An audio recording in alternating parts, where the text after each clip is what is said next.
everyone and welcome to my channel. My name is Hannah and I've been teaching English as a second language for over 10 years now, face-to-face, online and now through this channel. This video is kind of different.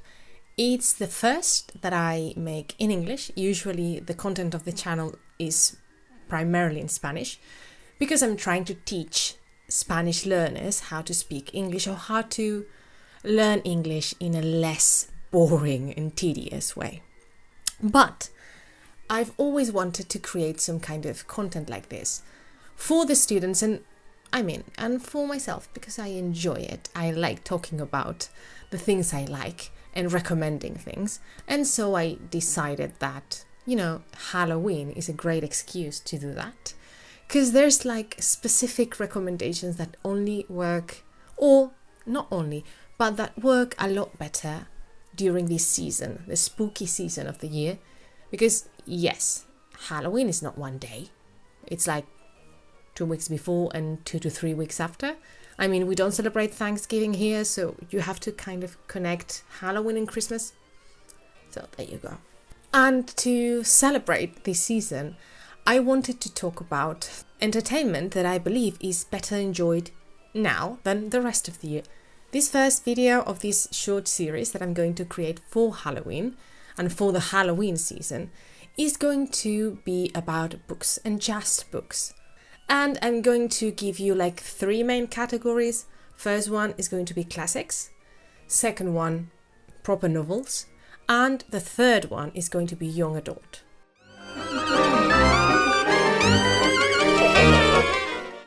So let's start with the classics.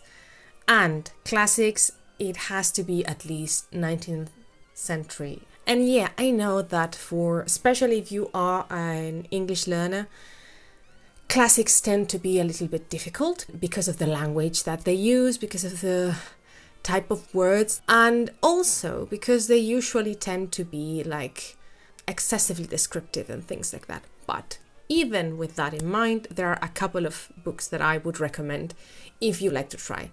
The first 2 are more difficult to read in many ways. The others are easier. And we're going to start with one of the difficult ones, and that's Dracula by Bram Stoker.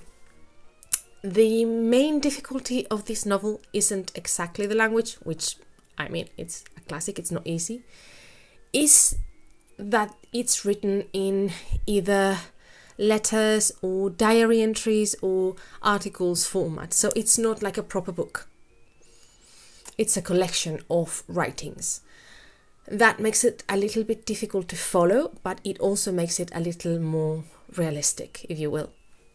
Keep in mind that it's a horror story, that it's mainly fantastical. So, if you don't know the story, this was published in 1897, and it has not really like a protagonist, but the person who causes the beginning of the action is Jonathan Harker, who is hired as a solicitor to go to Transylvania to take care of the business of some man called Count Dracula.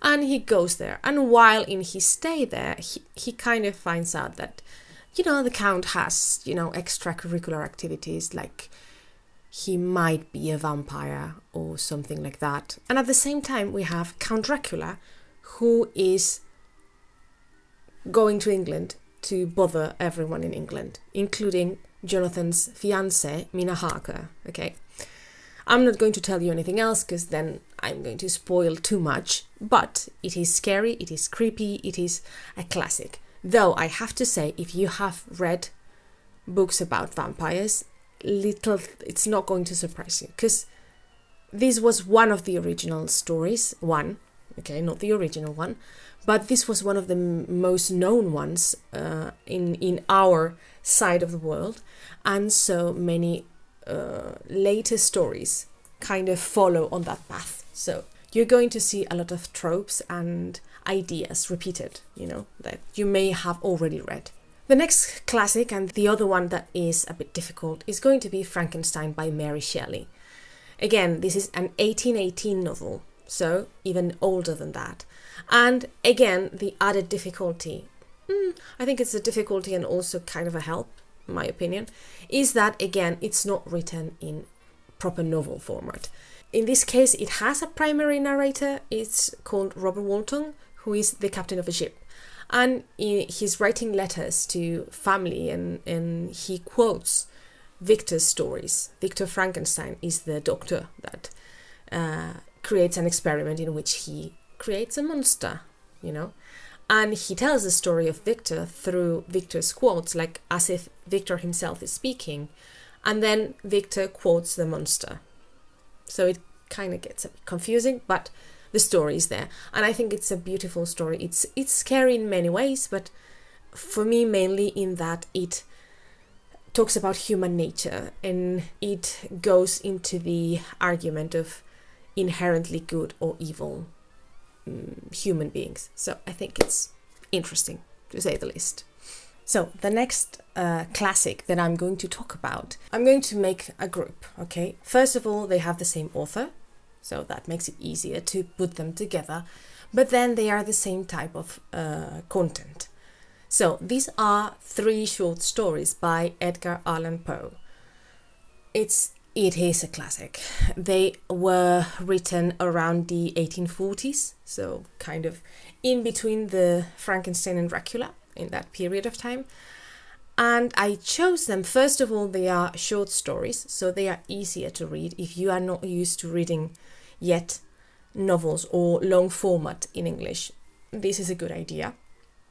And then because they pack a punch, they might be short, but they do pack a punch, and they have not lost relevancy. They are still as scary as they were, I believe, at that time. And the first one of them all is my personal favorite, The Black Cat. I don't know if it is because it's the first one I read, might have something to do with it. Like, I don't know, I was like 15 and it scared the bejesus out of me. It's pretty like weird and strange, and it was like a shock for me because I had never read anything similar to this. And yeah, I'm not going to give you any summaries of these because they are so short that if I tell you anything, I'm spoiling it. The only thing I'm going to tell you about this one is that it deals with a black cat. Just in case. The second one I'm going to recommend is one I have recently rediscovered, and it's The Mask of the Red Death. Content warning in this case. And it says it is in the beginning of the story, so I'm not spoiling anything. This deals with a plague that kills a lot of people, and people get sick and die. It's completely different from the pandemic that we have now, but if you're really sensitive to that topic, I would avoid this one, okay? Just be safe, take care of yourself, It is scary.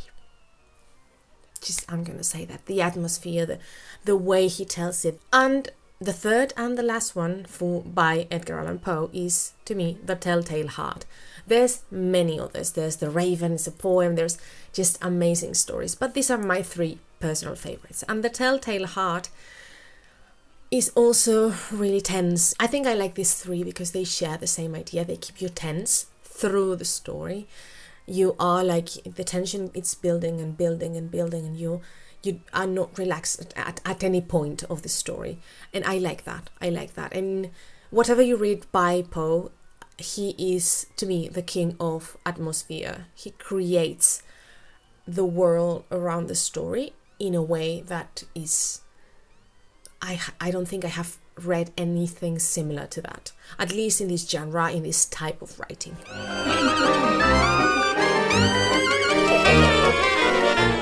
Okay, so now we're going to go for the more modern novels.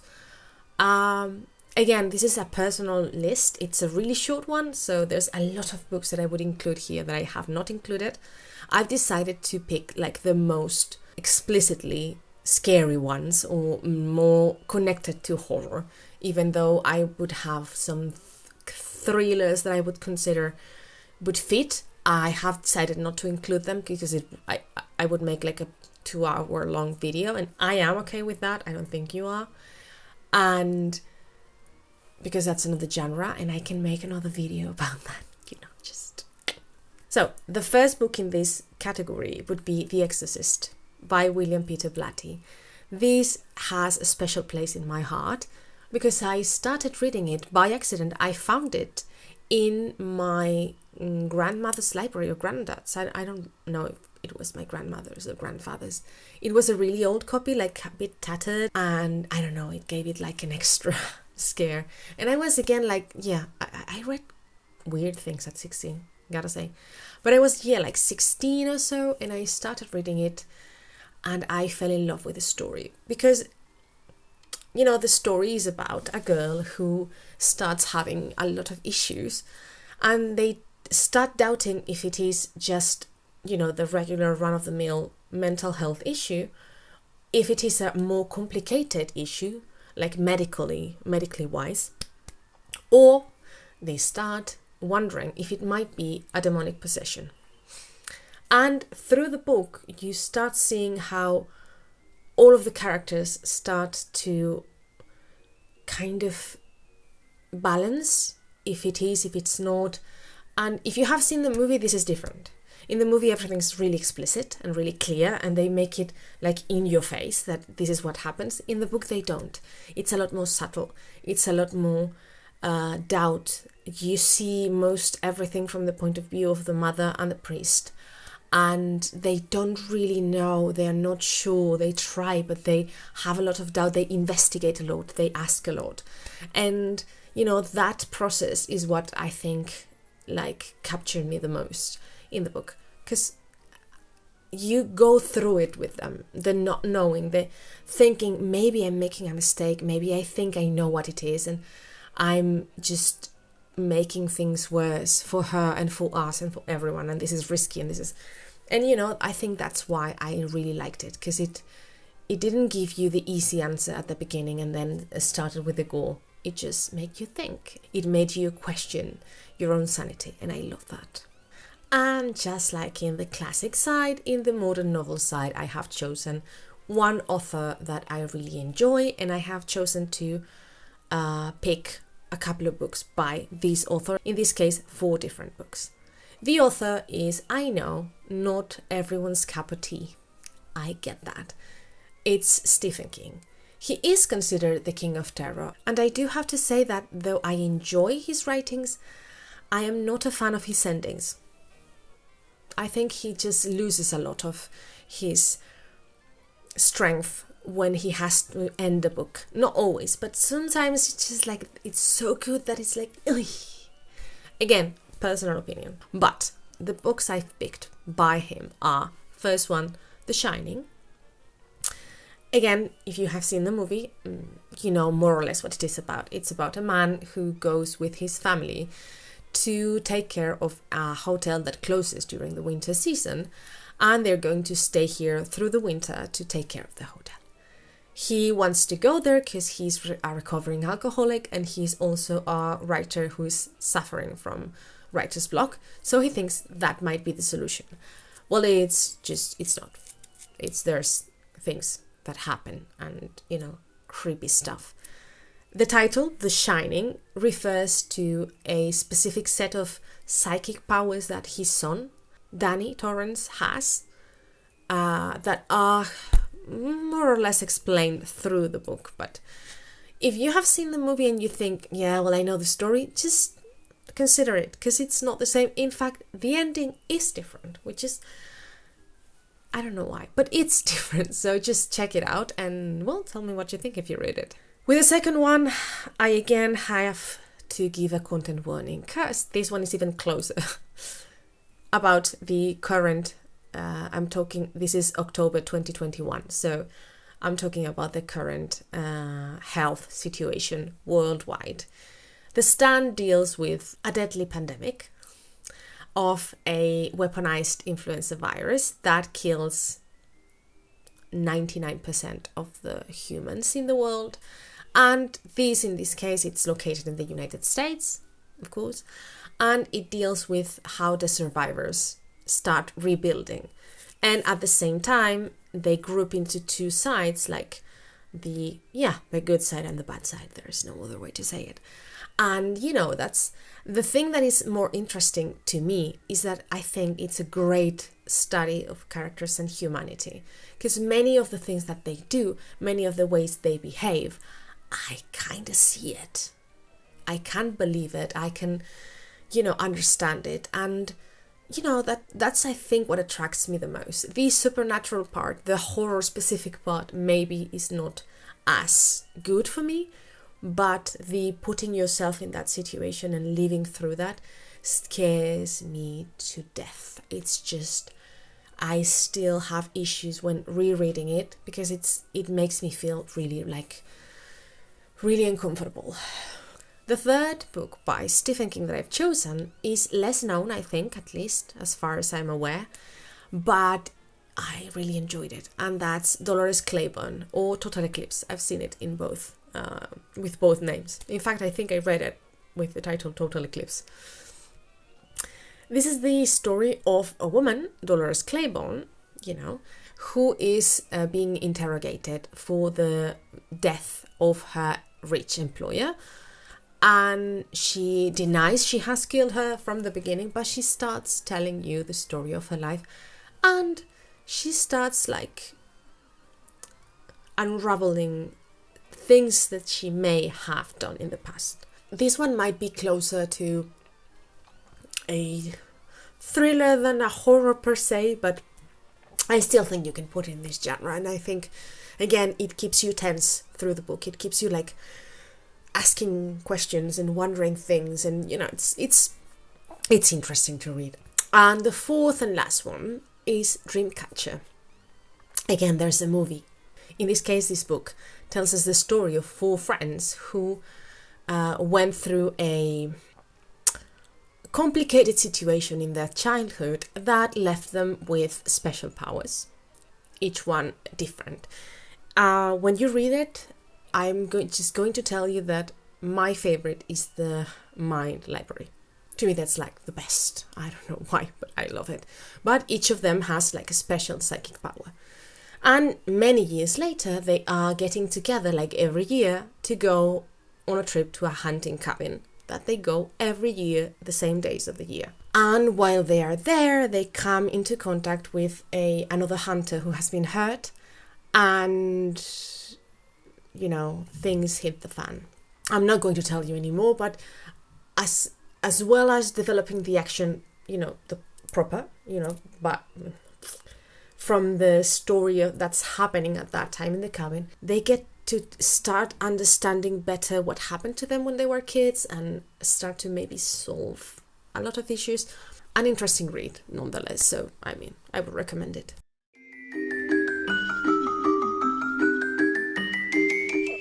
And the last category is going to be young adult.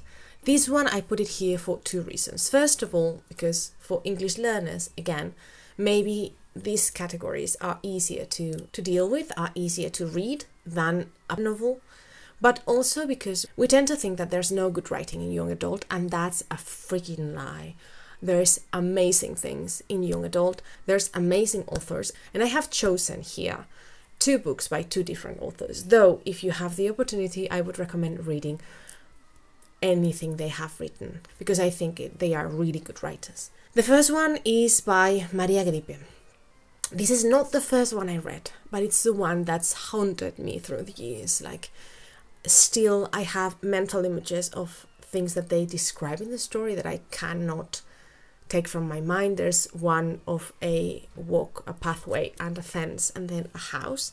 That image is in my brain. It's ingrained, it's tattooed on my brain, and I haven't read it in 15 years? So that's how good it is. And that's Agnes Cecilia by Maria Gripe. It is the story of a girl, Nora, who is living with, I think, if I remember correctly, is her cousins or something like that, adult cousins who are taking care of her because she's an orphan. And she receives a doll. She gets a doll for her birthday. She's really lonely and kind of depressed, and she's really strange. And the moment she receives this lifelike doll, she starts things start happening around her, and her story begins to, develop and go, change and turn, and you start understanding who she really is and where she comes from. And it's beautiful and sad, and oh God, love it. I still remember it. I mean, it's been a couple of years. And the other one is by Carlos Ruiz Zafón. His adult novels have become widely known worldwide, but not that many people know about his first novels, and specifically his first young adult novel, The Prince of Mist. It is a beautiful story. It's a story about a boy, Max, who goes with his full family, to live to a village. They are leaving the town because of the war, and they go to a small village. His father is a watchmaker, and they go to a house, and they start discovering things in the house. But he also starts making friends with a boy from town who is 16, an age closer to his sister Alicia, who is 15. And I'm not going to tell you anything, just it's really short. It will leave a mark. It's a really special story. And after writing this one, he wrote 2 more that are considered a trilogy, though they tell different stories that are not necessarily connected. The second one is The Midnight Palace, and the third one is The Watcher in the Shadows. They're just beautiful. If you have read his adult novels, the writing style is kind of similar, and yeah, it's beautiful. And that's it for this video. I'm going to cut it here. I could talk and talk and talk about books for years, but I'm going to stop here. If you like this kind of content, if you want to hear me speaking English a little bit more, if you want to hear more about my book recommendations, tell me in the comments, and of course give this video a like and subscribe to the channel to know what's going on here. And yeah, I guess that's it. See you in the next one. Bye.